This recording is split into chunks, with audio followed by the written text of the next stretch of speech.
Outside the Box with Jeff Conine. It's Friday, October 8th. It's 8 a.m. And neither of us are morning guys. Jeff, you've been so crazy busy with that new coaching job you got. You're also in school a little bit too. So we are moving and shaking. We're doing an 8 a.m. today. We're going to set in a time that works a little bit better, but it makes me feel a little bit better that you are tired as well, because I thought you'd be a morning guy. Never. Are you kidding me? I'm a baseball player. But your day game averages were great. I'm still a baseball player. That's a night. I guess I hit better when I was a little tired, maybe. But I continue that baseball lifestyle the rest of my retired life because I worked for the Marlins after I was done. And part of my job was to go to the games at night. So I wouldn't get home till 11:30 every night. And you're wired up a little bit. You don't wake up till late in the morning. So I've never been an early morning person. Neither have I, for other reasons. I've just never been able to get into that habit, but we're going to do it. And we're doing it right now. And we had a crazy on the Just Baseball show as well. We did an interview, or we did an episode after that wild card game. And there was just so much going on in that Dodgers Cardinals wild card game. It was a blast, but it ended right around 1 a.m. And then we recorded. And that was also a little bit different, but I wanted to just start with that. We're obviously going to talk a lot about the postseason. I want to get a lot of your just experience, your thoughts on a lot of these different things that have just, I realized you never had a 1-game playoff. You had just the wild card team. So I want to talk about just the winner take all games. That's something that's really fascinating to me. And I also want to start with just the Wainwright versus Scherzer matchup. That was so much fun. Both guys don't go as deep as maybe you would have hoped. I would say Wainwright went as deep as he possibly could. Scherzer gets pulled a little early, did not want to come out at all. And it was a questionable decision by a lot of people's standards, but it ended up working out because the Dodgers didn't give up another run. What a game. Dodgers end up winning on a walk-off homer. I just want to get your thoughts and just kind of leave the floor to you on Waino and Scherzer and the way those two guys battled. It was just so much fun to watch. Well, it was billed as an epic showdown, and that's what we got. It was Wainwright, who's now a crafty pitcher. This guy can pitch, flat out pitch. He throws 90 miles an hour with a great curveball. And you could see, and I told you this, didn't I, that I thought that he would give the Dodgers a lot of fits just because they're used to high velo guys. I think that team is geared to batting against these big arms that we see nowadays, and they're more successful against those guys, where Wainwright just knew how to carve them up, and that's exactly what we saw. It was a battle of epic proportions, and you got the other guy on the other side, another veteran, Scherzer, who is still throwing 95, 96 miles an hour, and he didn't have his great stuff. He had control issues. I thought he was not in the strike zone as much as we've seen Scherzer. And he did have 2 poor starts at the very end of the regular season. He gave up 10 earned runs in 2 starts. So after going just absolutely lights out after the trade to the Dodgers. And that's how good he is. When he doesn't have his best stuff, he can still keep one of the hottest teams in baseball in check for 5 innings. And well, then you hand it over to that Dodgers bullpen, and we all know what kind of arms they have sitting down there. It's just a joke. I mean, it's an absolute joke what these guys are throwing nowadays. The velocity they're carrying, the movement on their baseball. Treinen is just throwing wiffle balls at 99 miles an hour. It's a joke. That's the guy I had to ask you about, because I was like, but how does anybody, when I see Blake Treinen, I'm expecting 0.00 ERA, 0.00 whip, because it actually is a wiffle ball. How does anybody hit that guy ever? I don't understand it. I don't either. I guess he makes a mistake every once in a while, and people don't miss because most of his pitches are so ridiculous from the center field camera anyway. I mean, sometimes those angles are a little bit deceiving, and they'll give you a little bit more perspective on a ball that's moving. It gives more movement to a ball, especially on a right-handed pitcher, where lefties, when you see from the center field camera, that looks like they're not moving at all. Interesting. Because the angle is always this way and the lefty pitch runs this way, and it looks like it's pretty straight. But so there's a little bit of deception there as far as camera angles are concerned, but still When you look at his ball compared to everybody else's, I would be a nightmare for a right-handed hitter. It's the new turbo sinker slider thing that just is unfair in so many ways. But I also wanted to talk just real quick before we move on to the larger playoff picture and some of your experience in the postseason is how does 88 to 90 play the way it did for Waino? Of course, the curveball works at 73, and that pitch is just special. It is basically his bread and butter now, but we were seeing him get 88 on the hands of right-handed hitters. And like you said, you called it that this Dodgers team would have trouble with Waino, and he was fantastic. He gave them a chance. They got to score more than one run to win anyways. And I was just shocked at how 88 was getting in on the hands of these right-handed hitters for the Dodgers who, make a living on just demolishing pitches middle in. Well, see, that's as a hitter, you're preparing for what you're getting that night. So Wainwright's top end, like you just said, is 90 miles an hour. So I have to be ready for a 90-mile-an-hour fastball as a hitter because that's the fastest pitch I'm going to see. So you look at his off-speed curveball could be in the 70s, high spin rate curveball in the 70s. Now you look at the spread between that and the fastball is almost 20 miles an hour at some pitches. So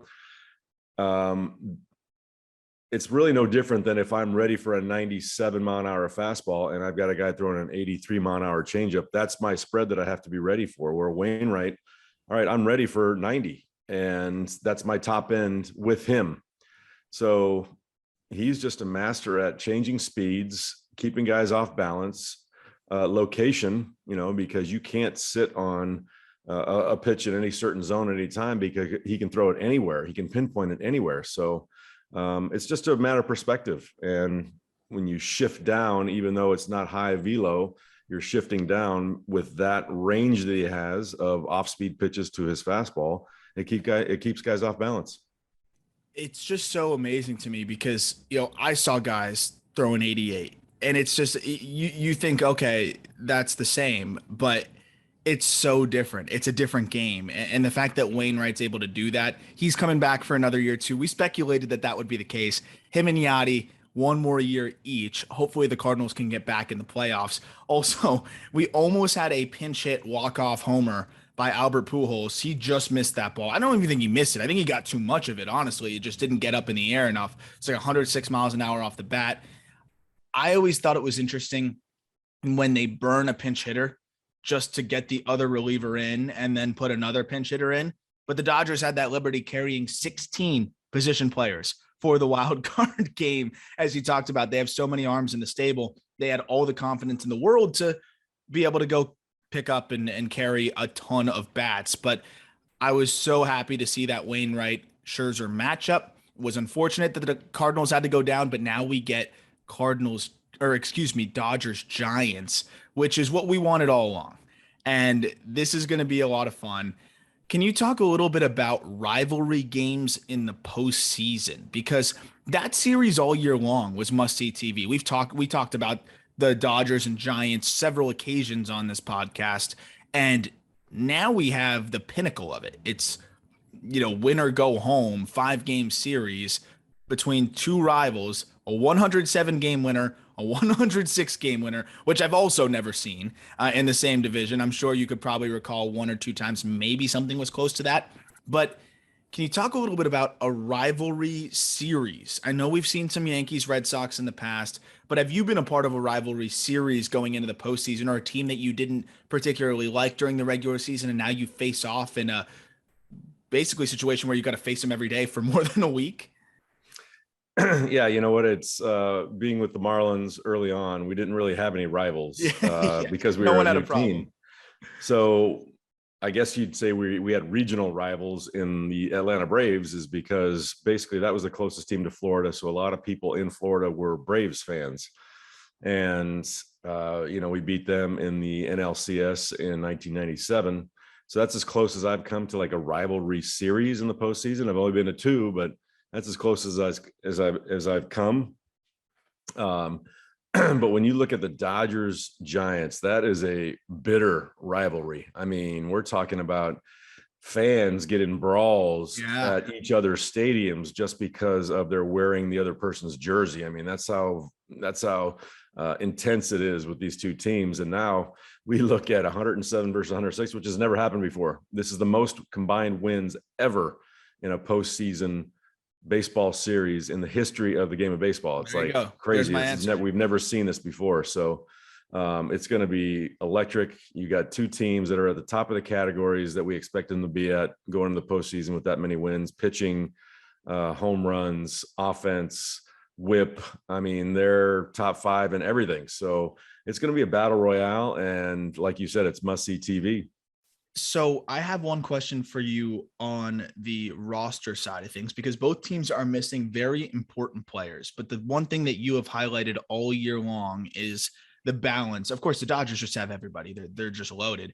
The Giants have balance throughout their lineup, and they're going to need to rely on that because Brandon Belt unfortunately broke his thumb bunting.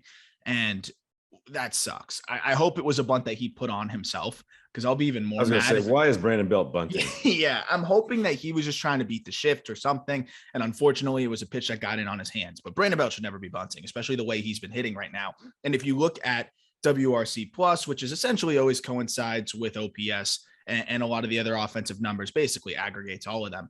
He is number 3 in baseball since the start of the 2020 season.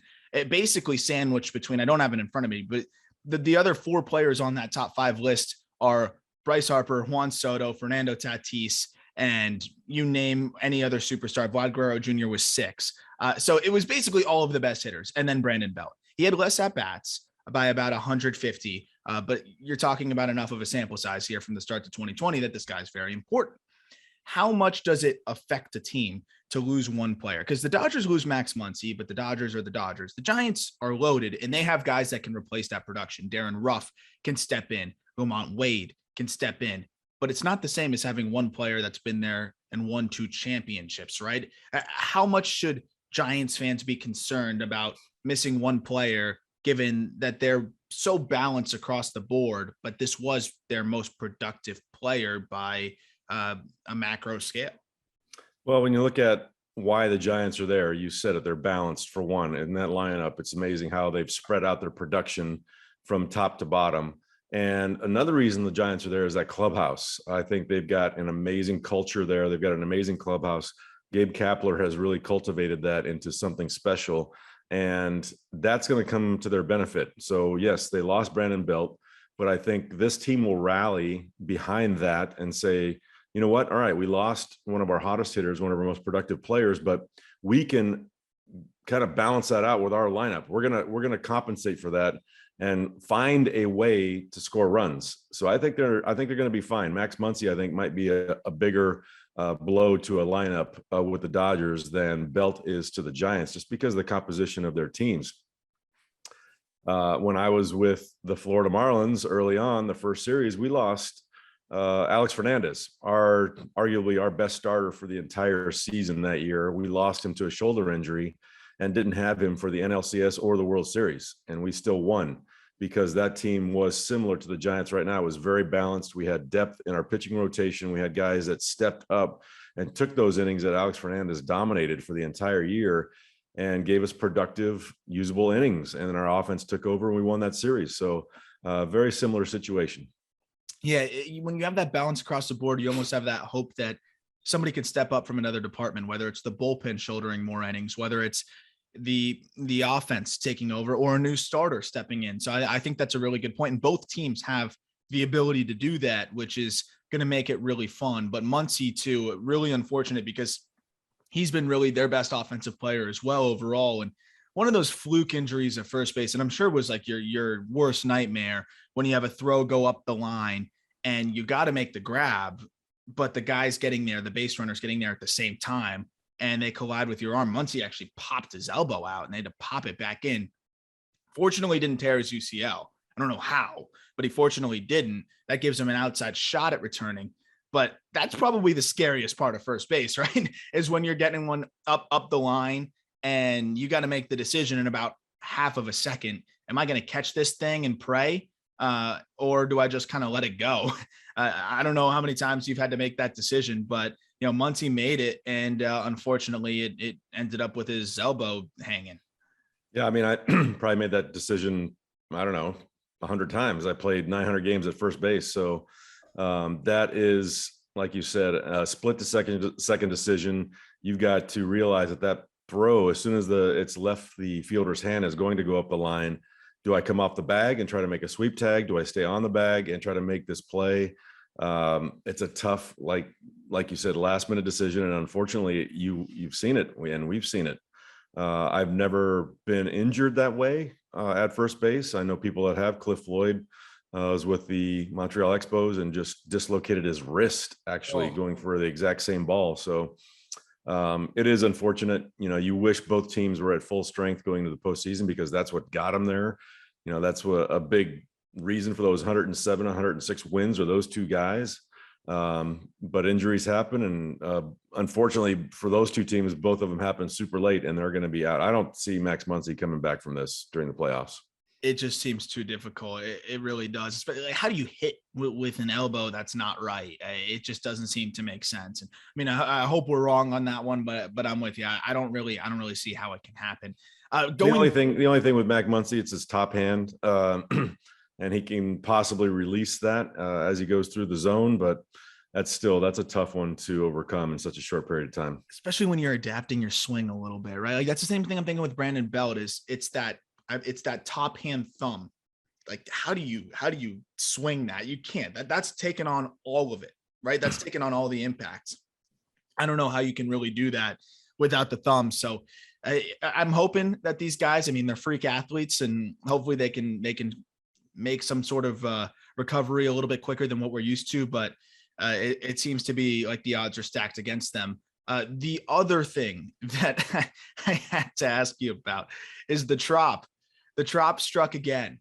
And I found something out new about the Trop. And can you believe, by the way, and I feel like half of this, every once in a while, I just got to fit in like a Jeff. Can you believe what people are mad at me about? This is the new, can you believe what a couple people were mad at me about? I just said, and I took a picture of the television because I had no idea this was ever a thing. Did you see the whole ring A, ring B, ring C, ring D explanation? Yes, I did see that. Holy crap.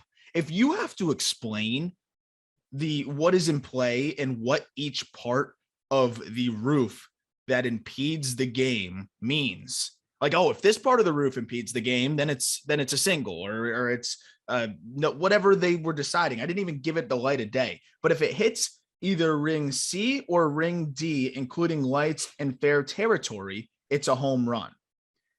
If it's caught in play off of ring A or ring B, it can be an out. What? This is the craziest thing ever. And so I said, imagine explaining this to somebody that's never played baseball before. Like, oh, you can play it off the roof, or if it hits this part of the roof, it's a home run. And people are like, oh, it's just one of the quirks of baseball. Why don't you lighten up a little bit? I'm like, I'll lighten up. I'm cool with the green. Like, people were comparing it to the Green Monster, and like, oh, it's just a quirk of baseball. I think it's so different. I know Nelson Cruz's ball, thank goodness, was pulverized, so there wasn't much question about it. But like, if this comes into effect and comes into play in a big spot, it's going to be such a bad look.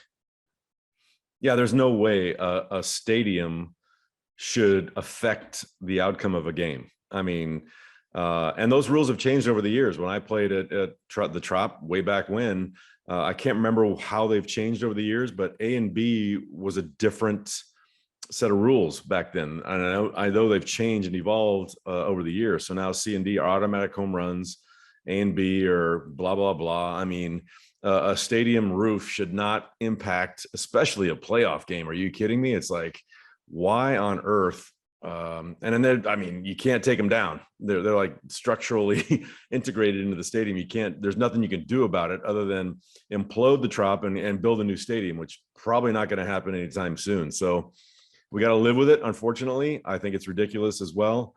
And it's something that should not be allowed in baseball to happen, for the stadium to affect a game. It's out of the, I just don't understand. It makes me speechless sometimes. But speaking of the game itself, that's the part it's the amazing juxtaposition of the fact that the talent on the field, the quality of play on the field is fantastic. The field itself sucks. The Rays just played a perfect game of baseball yesterday. They're as close as you can. I mean, they shut out the Red Sox. They basically did everything they needed to do at the plate. They strung together hits. They made good decisions on the base paths. They made aggressively good decisions on the base paths. Randy Arozarena caught a Red Sox reliever sleeping, a lefty, of course, and which is the only time that you can steal home. And I loved that. We talk about some like old school baseball. That's some old school baseball. He caught him sleeping and he took off and he stole home. That fired me up. That's the kind of stuff that I love to see. I don't know if you ever thought about stealing home in your career and how many times you saw somebody do that, but I mean, that was a lot of fun. Well, there's a difference between stealing home and like a straight steal of home. So there's a first and third offense play that every team has. And sometimes, you'll get the throw down to second base and the runner from third scores. And I'm sure I might've done that maybe once in my career, but I get a steal of home on that play, which is not what we saw last night. We're talking about old school, like you said. I'm going to time this up because, and I wonder if it came from the bench. Like, hey, if you get on third base, if anybody gets on third base, I don't know if this was in their pregame meeting, that this reliever in particular takes a long time to get home. He does not check, or he falls into a pattern, which as base runners, that's what we look for. We look for patterns as far as stealing bases. Even me, who had average speed, I could steal bases off guys that would fall into these patterns, and I'd time it and I'd take off. So I wonder if Arozarena did this on his own at that time, like, hey, this guy is taking too long. He's not paying attention to me. I can get this. Or if it had been talked about prior to, and against this specific reliever, we've got a chance to steal home. But it's the most exciting play in baseball. There's nothing that even rivals that play right there. No, not at all. And it was Josh Taylor who just fell asleep on the mound, and Arozarena can fly. He can fly. And we saw that. And he was the hero last postseason. It seems like he takes his game up to another level in the postseason. He had a good year this year. Came on strong in the second half. He had a decent year this year, but he's got 11 postseason home runs. Yeah. 11. And he had 20 home runs in the entire season this year. Exactly. So to those standards, not quite what he does in the postseason, but the ball he hit out also was absolute. I thought it was going to get catwalked as well, but it was able to be a clear home run. I think it went over. Didn't it go over one of the catwalks? I think it went over the catwalk. So thank goodness for that. But one last player in this series I really wanted to talk about is Wander Franco. Because Wander Franco, we talk about prospects, and we talked about him with the expectations. And by the way, Kevin Cash had an in-game interview, which I think the in-game interviews are a little bit crazy. But Kevin Cash was maybe the first interview I've ever watched from these managers where something was actually said. Like it was actually just substance. He was saying things that I actually was enjoying, not just the coach speak. And I can understand the coach speak. You're in a game, you're focused, and I'm not holding that against him. But I loved what Kevin Cash was saying. He was really engaging and really interesting. And he said, I've never seen a player with this kind of hype come up here. And the way he's carried himself, the way he's played, and the way he's somehow met that absurd hype has been incredible to watch. And we're talking about a guy that is the antithesis of what we see in the modern hitter. He hits for power, but not at the expense of contact. He strikes out as little as anybody in baseball, 6% K rate over his hot stretch going into the postseason. Switch hitter, plays a great shortstop. That ball he hit early in the ball game, it was a line shot that almost, I think it bounced about 15 feet beyond the infield and almost beat both outfielders in the gap because it was hit so hard. I can't stop watching this guy. I know that you haven't seen as much of him, but this was one of your first chances to really watch him full at bats, see what he's doing. What impressed you about Wander Franco, this switch hitting 20-year-old shortstop for the Rays? Well, you just said it, 20 years old. I mean, this guy's 20 years old and he's doing things that we haven't seen in a lot of years. I mean, Ken Griffey was 19 when he came up and did some pretty special things. A-Rod was 20 when he came up and did some pretty special things. That's the kind of player we're looking at right now, kind of on a different scale because those two guys were massive power guys, but this guy is a complete ball player. He can do everything well. And as you said, I don't know what his on base streak was when he came up, but it was in the 40 or 50 game range. And you're talking about a rookie that comes up into the big leagues. And like you said, the hype, he was the number 1 or number 2 prospect in all of baseball. All eyes were on him. He comes up to the big leagues and delivers on exactly what the hype was all about. And he showcased it last night, 2 doubles in his first 2 at bats, the first time in history that a rookie had 2 extra base hits in his first 2 postseason at bats. So this guy lives up to the hype. I think he enjoys have that spotlight shining on him, no matter where he is, on defense, offense. He's like, hey guys, climb on. Even though I'm only 20 years old, I'm going to take you to the promised land. So I know that it was a little bit different in 03, but did Miguel Cabrera have that kind of hype coming up? Is it any is there any comparison to the kind of hype that Miggy had in terms of his prospect of allure, or was he more of just somebody that internally was known, but not as much of that overhyped, or not overhyped, but just super hyped up prospect? Well, you got to think back then we had no social media. So there was no way that any player back then could be as hyped up as what we've got now, with prospect reports, lists coming out every single day. There's watches like, this is what this prospect did every single day. Miggy was known in the organization as, yeah, this guy has potential to be a superstar just because of what he had done and what our people had witnessed. And of course, you've got other scouts that the internal talk in baseball was that Miggy was going to be a special player, but he didn't have near the hype that this guy had. There's no pressure on him coming up because, and they're very similar. You know, Miggy came up at 20 years old and kind of just plays like any other game that he's ever played in. He didn't realize that he was in the playoffs, didn't realize that he was in the postseason on the biggest stage. He just said, this is my job. I put on a uniform, I go out there and I hit a baseball. And that's what he did. And it seems like Franco has that same attitude, which is really interesting. It just seems that you can almost see it in the way that he plays. It doesn't seem like it's a different game for him. It's the same game. It's just baseball, and the setting is a little bit different, but the field is the same, and that's all he cares about. I want to talk about now your experience in the postseason, because there's a lot of different things that we could go to there.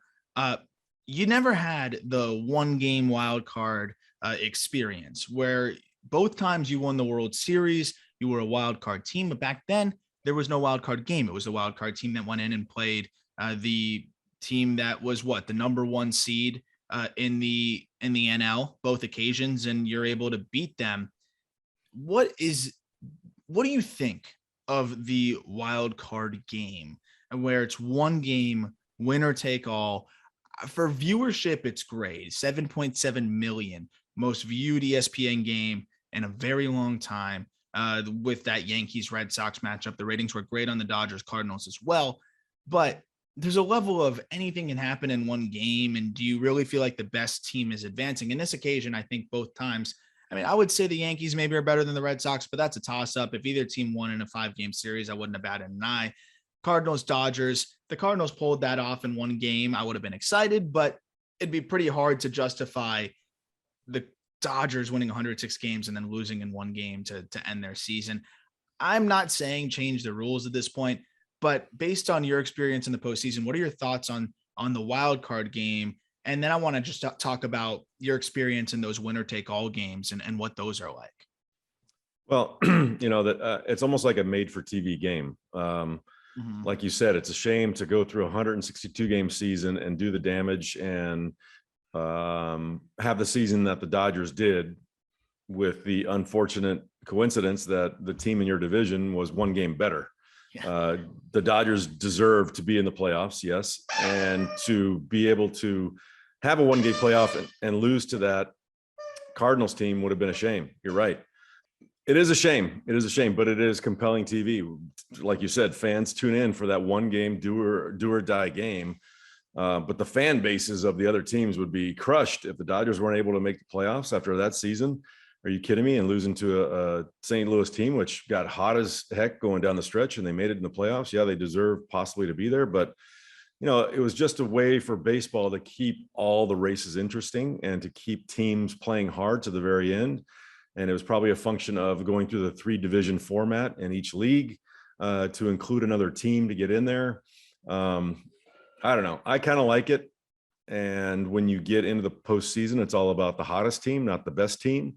So it makes for great TV. It makes for great TV. Like you said, Yankees, Red Sox in a 1-game playoff. What better TV than that? Exactly.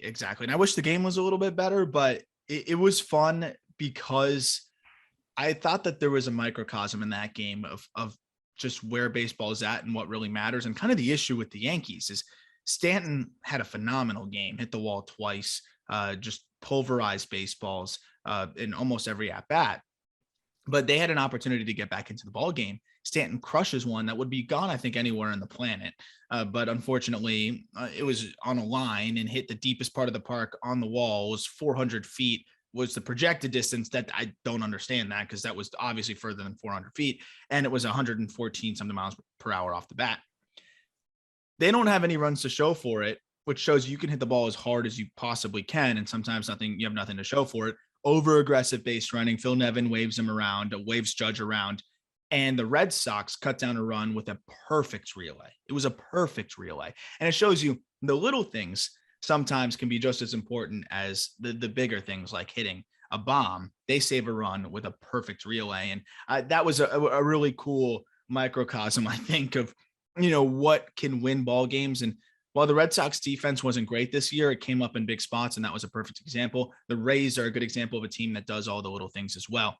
When you talk about, these winner take all games and that you like them, that makes me happy, because some people are a little torn on them.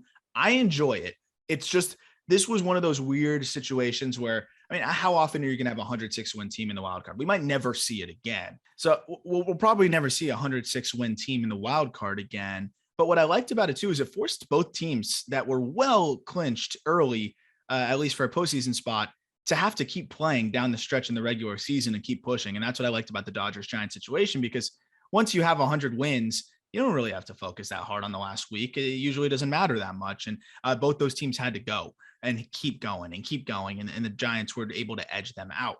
With your postseason experience now, you had a couple winner take all games. Can you talk about what that's like? Obviously, it wasn't the 1-game playoff, but at the end of the day, it's all the same when you get into that final game, game 7, game 5, whatever it is, or you're facing elimination, but more so on the winner take all front. What are those games like when you're preparing for that? You mentioned Miguel Cabrera treating every game like it was the same. It's kind of hard to do that when it doesn't feel like the game is the same and the fans aren't treating it like just another game either.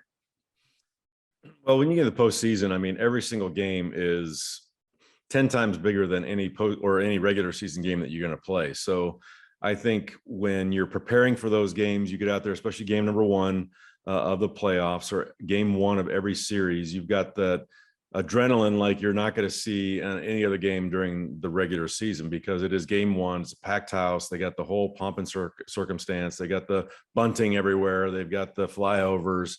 So that kind of game 1 energy is like off the charts. But once you get into game 1, once the first pitch is thrown and all the flash bulbs go off and all the stuff settles down, it becomes a baseball game.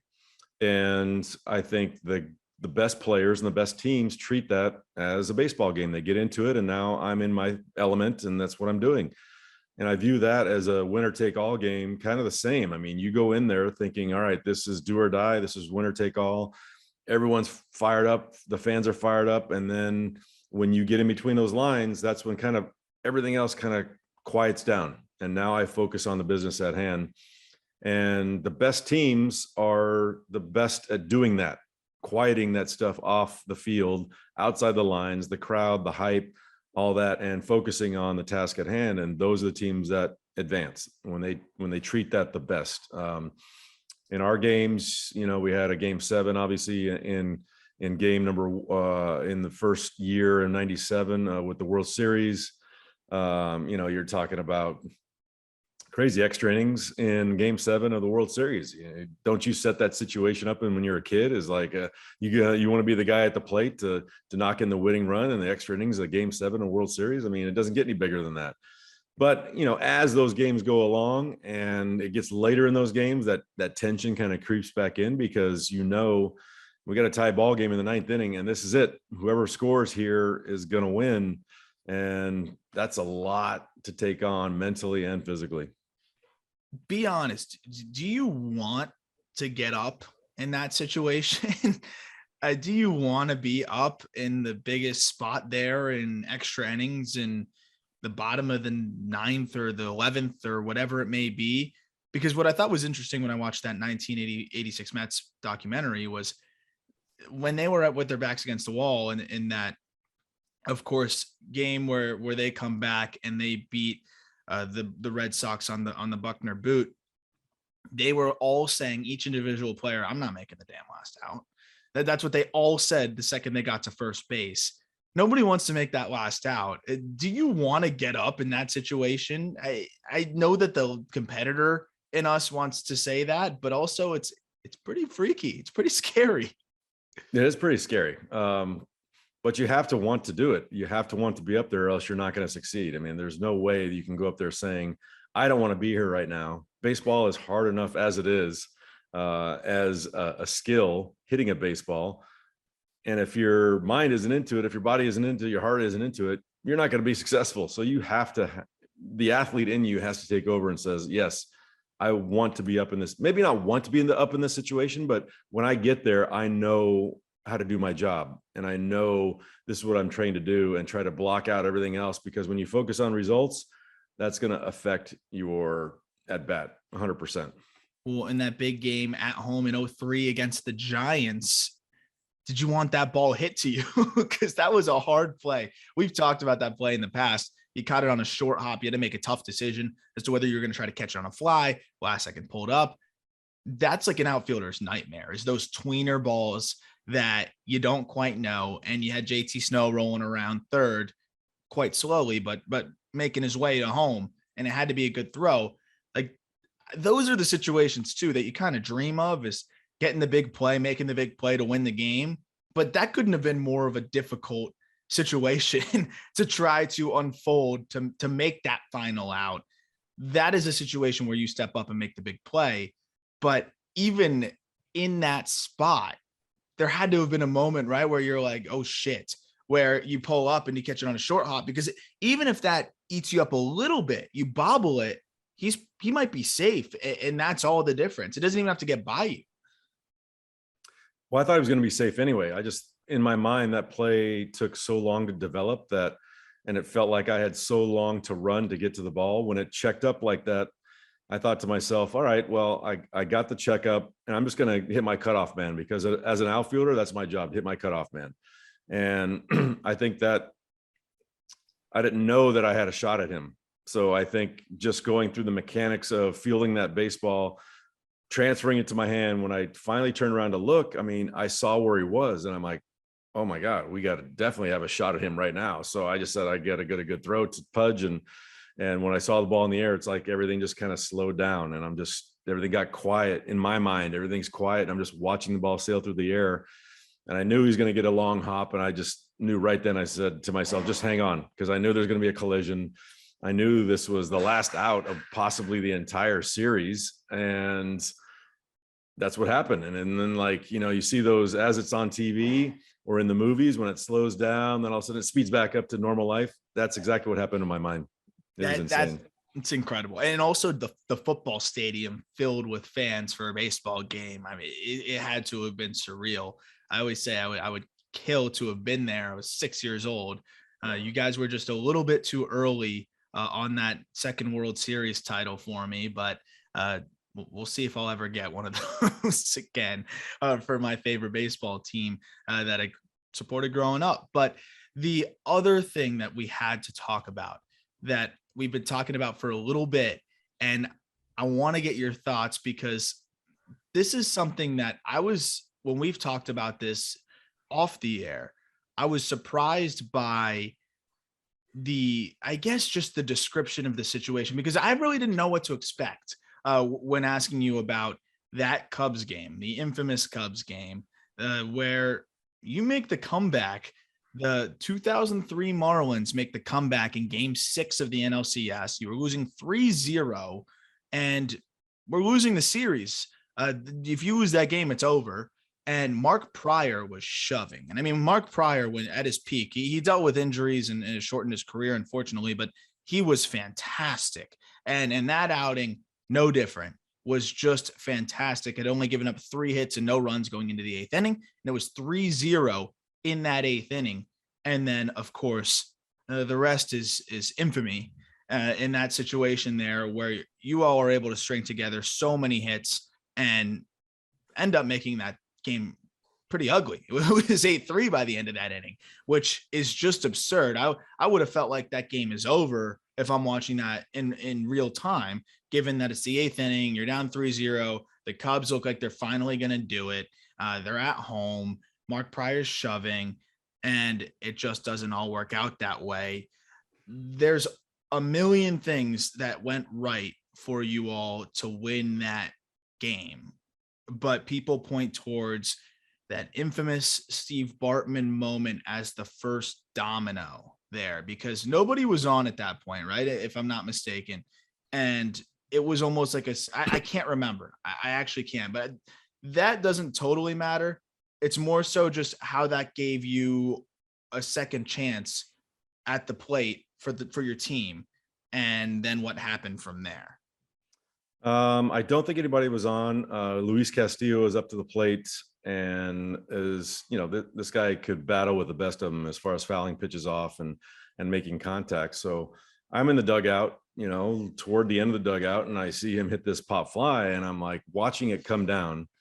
And regardless of what Moises Alou in all the interviews said about not having a chance to catch, he had a chance to catch that ball. It was definitely going to be in play far enough to let him get a glove on it. And you see this guy just stick his hand out there and clank it. And we are all like in disbelief, like, wait, what just happened right there? And we literally at that point turned to each other and said, let's make him famous, boys. Let's make him famous. The fan that did that, we said at that point in the dugout, let's make him famous. And 15 minutes later, we're up 8-3. I mean, it was a barrage. Like, I don't know if that just kind of secretly gave us this jolt of energy inside, because like you said, Mark Pryor was dominating. He had 5 outs. No, I'm sorry. It was 1 out. There was 1 out of that inning. So from that point on, there's 1 out. So we did all that damage with 1 out. And because I remember he had 5 outs to go to seal that game for the Cubs, and he was absolutely dominating. And one of the best pitchers in baseball that year and for a couple years until the injury happened. But we said, let's make him famous. And it was a string of things that were just, I mean, there was lightning bolts coming out of our dugout. We had so much energy in there. It was crazy.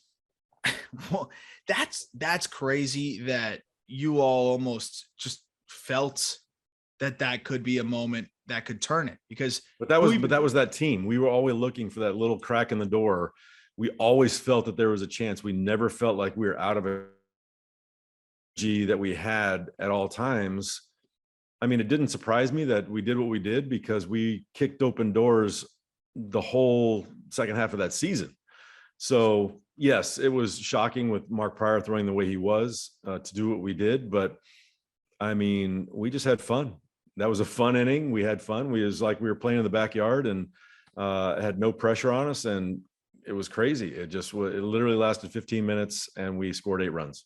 But what was amazing to me about the way you tell the story, because it was something that I thought, okay, maybe it's not as big of a deal to the guys on the field, and they were looking at it more of a situation where, okay, we got another chance. Let's keep playing ball. But it felt like that from the way you describe it as a big tide turning point, where you're like, oh, we got another sign of life here, and we've got our best contact guy up.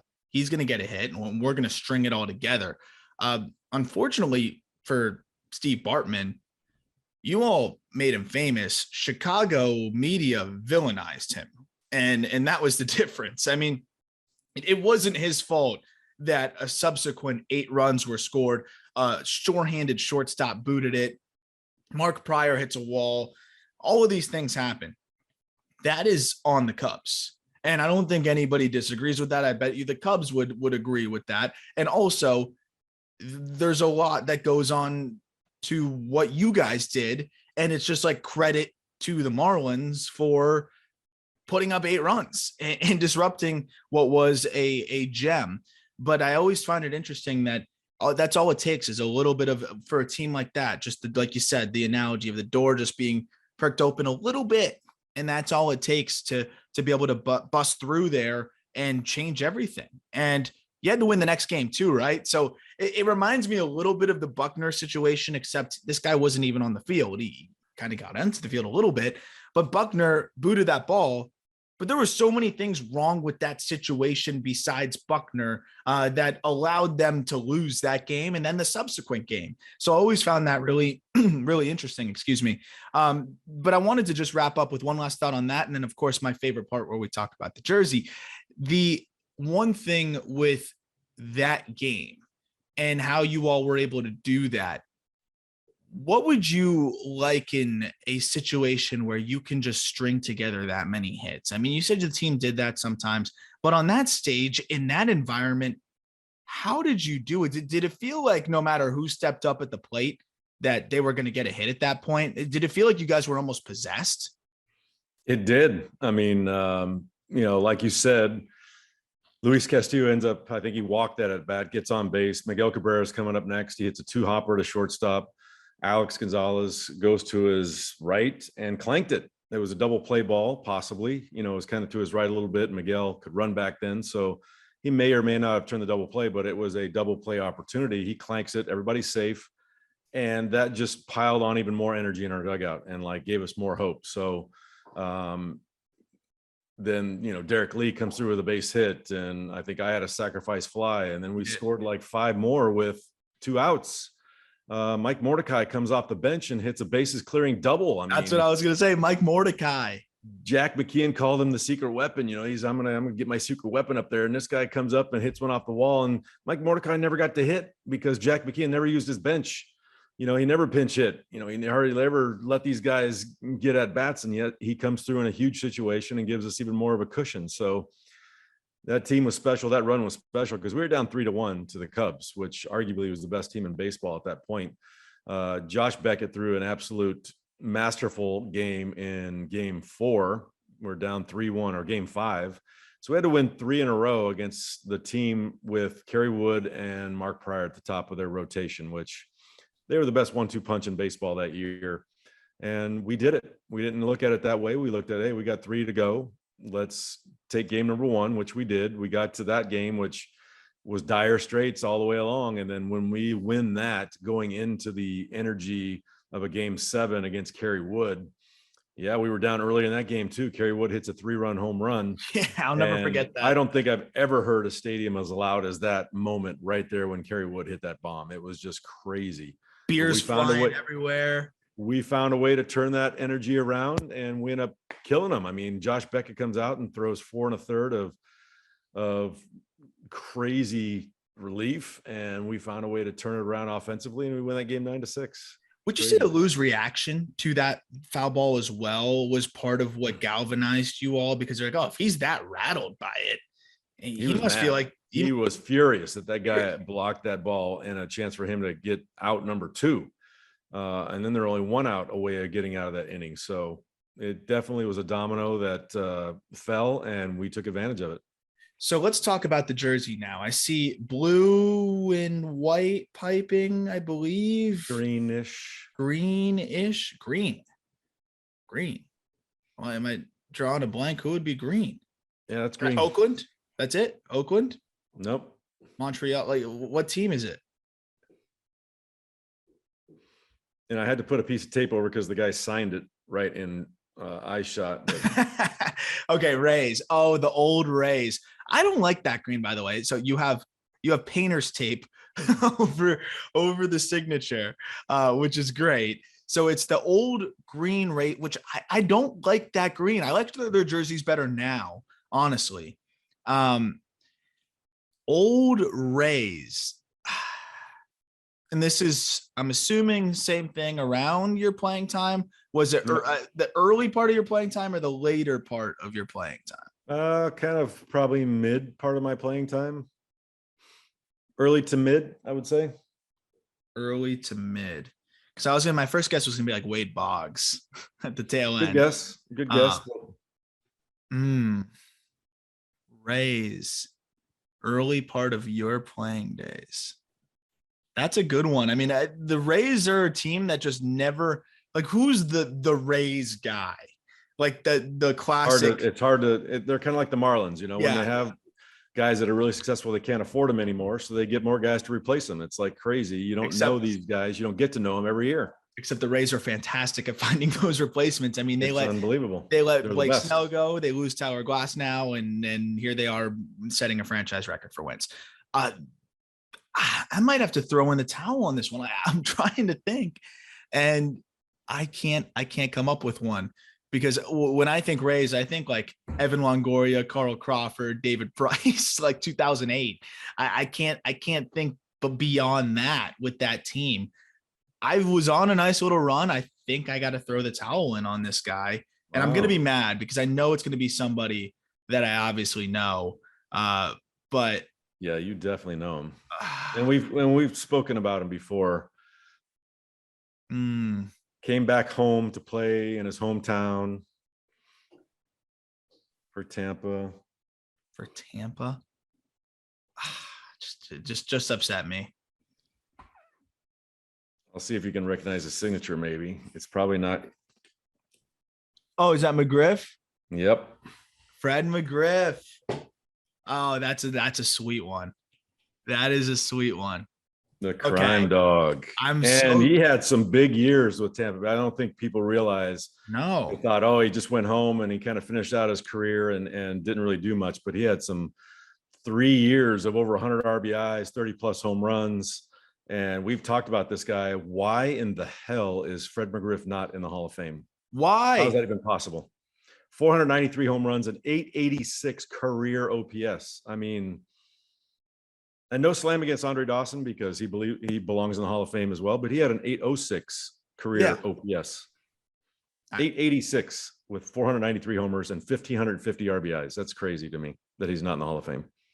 I just can't believe that. And that's funny that you He's one of mentioned those guys that, never had those monster MVP type seasons to kind of put those accolades on the resume. But the overall body of work, this guy was as consistent a hitter as they came, especially a power guy. Didn't strike out a whole lot, walked. I mean, 377 on base. Yeah. And here's the dumb thing about it. He hits 7 more home runs. He's in, right?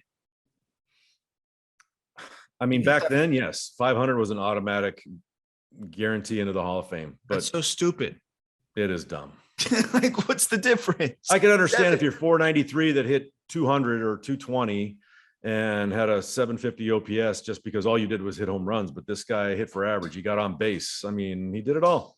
He did it all. And what was you never overlapped with him on the same team. You obviously had to play him a lot because the team I associate him with is that 3-year peak that he really had. And peak is the wrong word because, like you said, he was consistently good. He hit 30 home runs as early as 88 and hit 30 home runs as late as 2002. So that's just consistency there. Let's But his 3 straight years of all-star appearances were 94, 95, 96. So you would have got a lot of him when he was with the Braves, who I really associate him with, which I think a lot of people do. What was he like on the field and playing against? And did you have any personal experiences with him? What prompted you to get the Rays signature at that point? Because that was, I'm assuming 98, 99, 2000 when you got that signature, although he did come back one last time in 2004 just for a cup of coffee on his way out for 27 games. Yeah, he was just one of those calming, confident, great guys that just was super quiet. But man, could he play baseball? He was a great first baseman. One of those guys that I hated, like having to hold a runner on with him up to the plate. Oh yeah, because I knew he was going to possibly shove one down my throat because he pulled the ball and pulled it with authority. But just one of those guys I admired from across the field because he just went around his business the right way, played the game the right way. Seemed like a great teammate. Every time I talked to him off the field or ran into him on the field or when I got to first base was just He's just a great guy, and I enjoyed getting to know him just a little bit just by playing against him. And one of the guys that I respected. And at that time, when I started getting the jersey collection going, that's the team he was playing for. So we are going to play him, and I bought one, and I asked him to sign it for me. I didn't know you had a McGriff one in there, but yeah, that's funny because that's one of my main dudes that I'm like, why is this dude not in the Hall of Fame?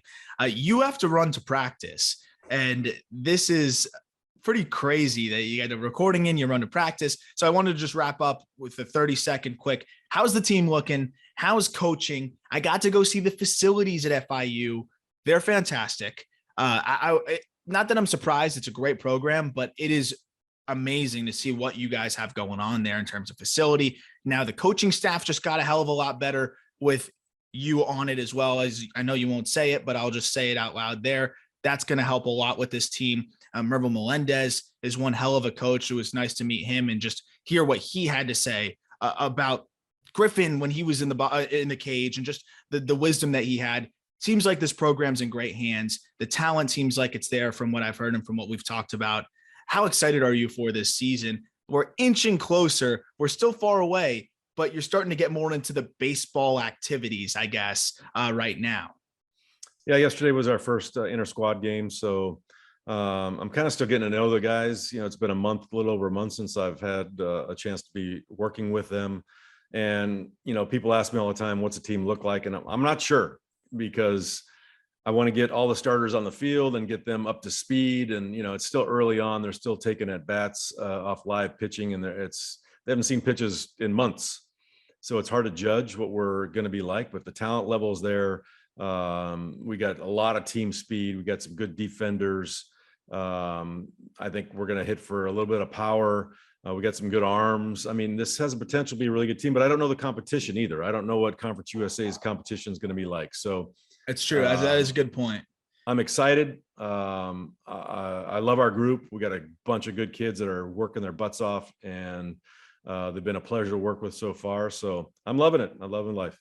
It's a good point, because the college baseball you've been watching has been not only ACC baseball day in and day out with your son, but a team that was one game away from the College World Series multiple occasions. So you've been watching the pinnacle of college baseball, and this is a really good program, but that's a high standard to be used to at the college level. And of course, it's playing at UCLA yourself. You saw some really talented players there. So I'll let you get to it. You got to go. Hopefully it's not too hot out there right now, but I'm sure it's a little toasty. I was going to ask you about your classes, but we're going to save that for the next episode. I want to hear a little bit about your homework, but go out, get to the field, drive safe, and get these guys ready. Base running. It's a lost art. I can't believe I'm saying that, because I hated base running, but get these guys base running. They're going to hate me for saying that. They looked good yesterday. They were running like they had their hair on fire. I like it. Beautiful. Love to hear it. Love to hear it. Well, thank you as always. Loaded day for me. 4 postseason games. I'm sure you'll catch the latter ones, and I'll be bothering you with some texts and your thoughts, and we'll reconvene next week with a little bit more of an update on the postseason and some more postseason stories from you. Sounds good, Aram. This was fun. Let's do it again soon. Of course.